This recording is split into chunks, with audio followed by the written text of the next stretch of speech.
La tasa de interés la podemos definir como aquella ganancia por unidad de capital debido a una unidad de tiempo. Esto desde un punto de vista de como si fuéramos el acreedor, pero si somos el deudor sería más bien un egreso, una unidad de capital por unidad de tiempo. Es decir, simplemente tenemos que verlo según el punto de vista, si somos deudores o acreedores. Esta tasa de interés la podemos aplicar tanto para operaciones simples como operaciones complejas. Entrando ya en lo que viene siendo operaciones simples, que estas son las operaciones donde solo manejamos un capital para un cierto periodo de tiempo.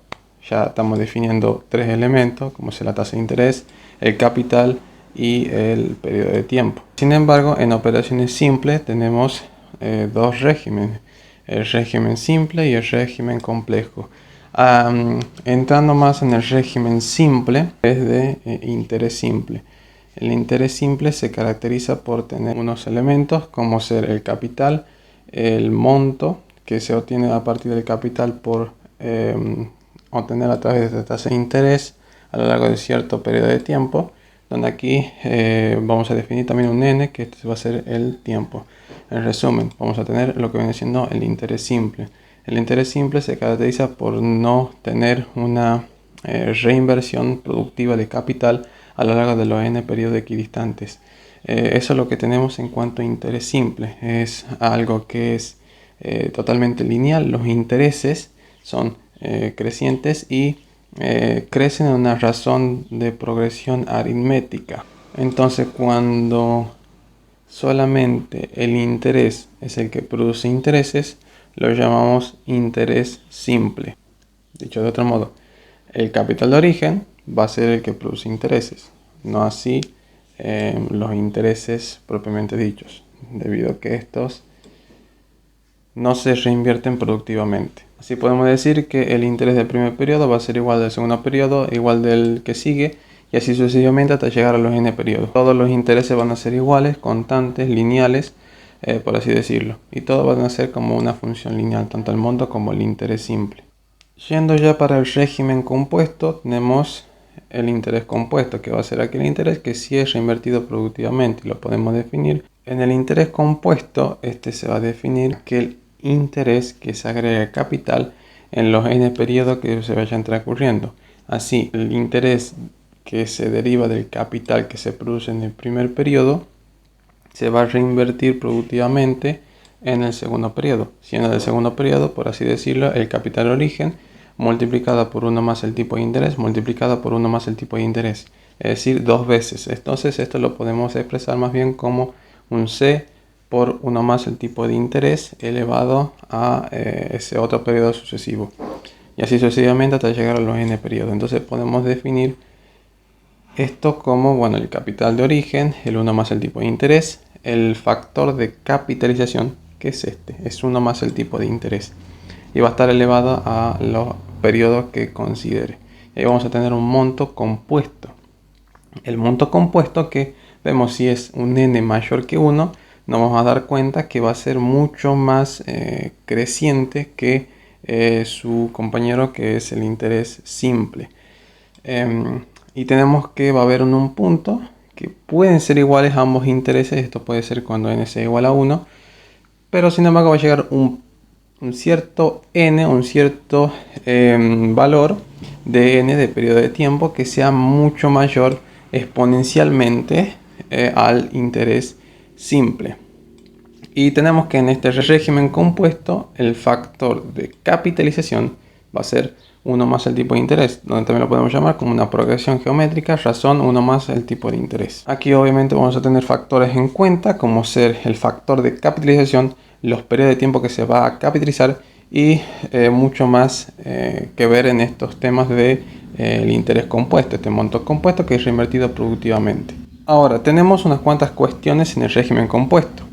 Tenemos que puede haber diversos periodos de capitalización, que esto lo vamos a llamar como M. Va a ser la frecuencia de número de veces en el año que se capitaliza el capital. ¿Okay? Teniendo de esto, vamos a definir lo que viene siendo un I sobre M, aquella tasa que es proporcional a número de veces del año que se va a capitalizar. Bien, eso es lo que es el I sobre M. Bien, y lo podemos expresar como aquella número de veces que se capitaliza dentro de un año, ¿ok? Donde vamos a poner o vamos a tener de forma semestral, de forma trimestral, de forma... Si es anual, va a ser lo mismo como si no estuviera capitalizado, porque va a ser la misma tasa. En base a eso vamos a poder definir también lo que es una tasa efectiva. Aquel rendimiento real que haya transcurrido dentro del periodo considerado, capitalización que haya habido dentro de los periodos de capitalización considerados. Esto obviamente considerando los diversos periodos de capitalización dentro de M veces en el año que hayan surgido. Es por eso que vamos a poder definir esta tasa de rendimiento real que haya ocurrido. Por eso efectivamente lo que viene siendo la tasa efectiva anual es simplemente un factor de capitalización que haya surgido dentro de los 12 meses en el año. ¿Cómo es la fórmula? Bueno, la fórmula va a ser 1 más el tipo de interés efectivo. Esto va a ser igual, entre paréntesis, a 1 más el tipo de interés sobre M elevado a la M. Esto se da por el sistema de equivalencia que se da si hacemos la ecuación. Bien, esta es una fórmula generalizada, sin embargo, de un sistema de equivalencias de tasa. Después vamos a tener la tasa equivalente. Y bueno, la tasa equivalente va a ser aquella tasa donde se produce el factor de capitalización en los subperiodos considerados de M de veces en el año, considerando que esto es igual a la tasa nominal anual. ¿Cómo sería su expresión algebraica? Bueno, va a ser similar a la de la tasa efectiva, considerando 1 más el tipo de interés igual a, entre paréntesis, 1 más el tipo de... aquí tenemos que ver si queremos del periodo anual o de la frecuencia de capitalización M.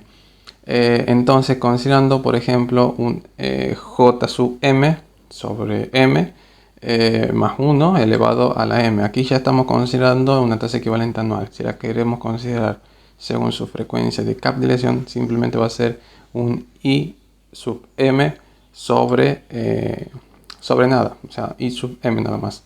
Y ahí vamos a estar expresando este término, pero en la frecuencia de capitalización que haya considerado en los M's superiores de veces en el año que se haya considerado para este factor de capitalización que se concierne aquí. Obviamente aquí hemos considerado siempre cuando M ya sea igual a 1, sea mayor que 1. Sin embargo, podemos tener el caso que M tenga infinito.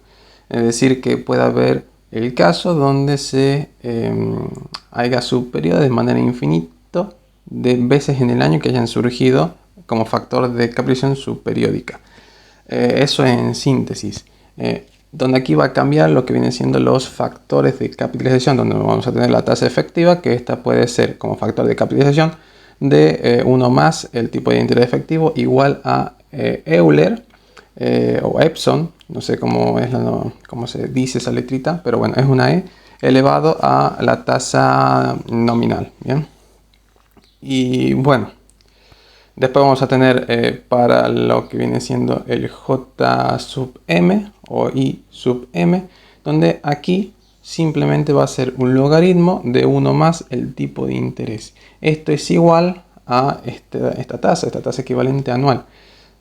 Y esto va a ser igual a la fuerza de interés. La fuerza de interés que es la tasa nepriana o delta o como sea. Bien, esa es la nomenclatura de esto. Si M tiende a infinito. ¿Y qué pasa con la tasa equivalente de M superior a equidistante dentro de un año? En este caso, la tasa está equivalente cuando estamos en periodos menores a un año. Si tiende a infinito, va a ser igual a 0. ¿Bien? Porque no se puede. ¿Bien? Va a ser igual a 0 esa expresión. Haciendo un resumen de todo, tenemos que cuando M tiene infinito, en una tasa nominal anual va a ser el mismo tipo de interés. Cuando tenemos una tasa proporcional I sobre M, yo tengo cuando M sea o tenga infinito, va a ser igual a 0.